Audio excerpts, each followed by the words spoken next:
নমস্কার ছোট বন্ধুরা, কেমন আছো সকলে? আশা করি আমরা যে যেখানেই আছি আপন আপন কর্তব্যগুলোকে ভালোবাসা আর সততার সাথে সম্পূর্ণ করার আপ্রাণ চেষ্টা চালিয়ে যাচ্ছি।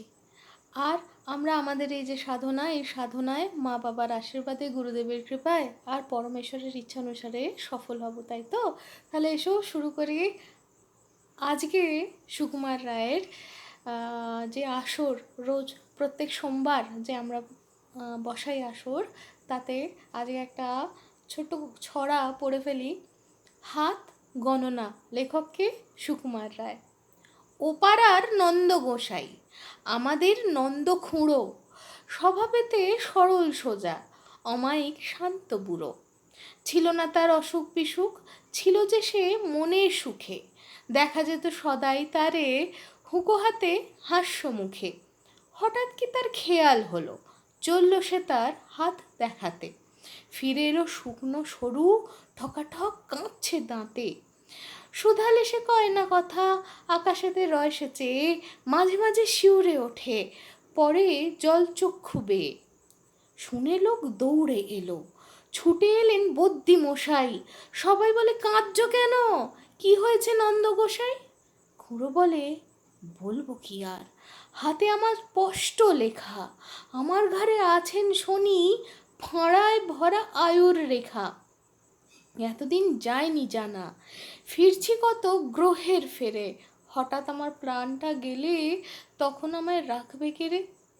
60টা বছর পার হয়েছি বাপ দাদাদের পুণ্য ফলে, ওরে তোদের নন্দ খুঁড়ো এবার বুঝি পটল তোলে।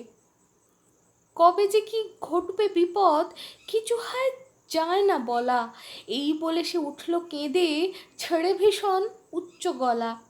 দেখে এলাম আজ সকালে গিয়ে ওদের পাড়ার মুখো, বুড়ো আছে নেই কো হাসি, হাতে তার নেই কো হুঁকো।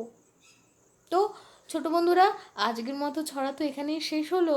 তবে মনে রাখতে হবে, জানো, অজানাকে জানার মধ্যে যে একটা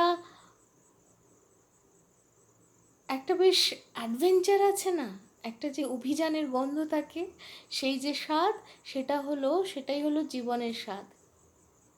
তাই যখনই বই খুলবে, দেখবে প্রত্যেকটা পাতা, যখন নতুন বই খুলছো, প্রত্যেকটা পাতায় নতুন নতুন তথ্য, সেগুলোকে সুন্দরভাবে বুঝে আত্মোপলব্ধি করে এগিয়ে চলাটাই জীবনকে খুব ছোট করে, মানে খুব কম সময়ে বুঝতে পারার একটা সরল চাবিকাঠি।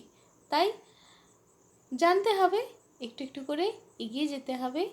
তবে যেমন সকলে বলে না, একদিনে হিমালয়ে চড়া যায় না, বা বলতে পারি এভারেস্টে না, আর একটা সুন্দর নাম আছে সাগর মাথা, এটা নেপালিরা বলেন। তো সাগর মাথায় চড়া যায় না, ধাপে ধাপে উঠতে হয়। এক ঝটকায় যদি জেনে যাই সাগর মাথার শীর্ষে কিছু নাই, শুধু পাতলা হয়ে আসা অক্সিজেন লেয়ার সেখানে রয়েছে, আর খুব একলা জায়গাটা, তাহলে কি আর উঠতে ইচ্ছা করবে বলো? তাই ধাপে ধাপে ওঠা যাক, ধাপে ধাপে জানা যাক, তাহলেই আবার নন্দগোসাই নন্দখুঁড়োর মুখে দেখবে হাসি ফেরত চলে আসবে। তাহলে আজ এই অবধি, আবার একসাথে শোনা হবে, পড়া হবে অন্য কিছু, ততক্ষণ পর্যন্ত অন্য কোনো পরিবেশনায়। টাটা।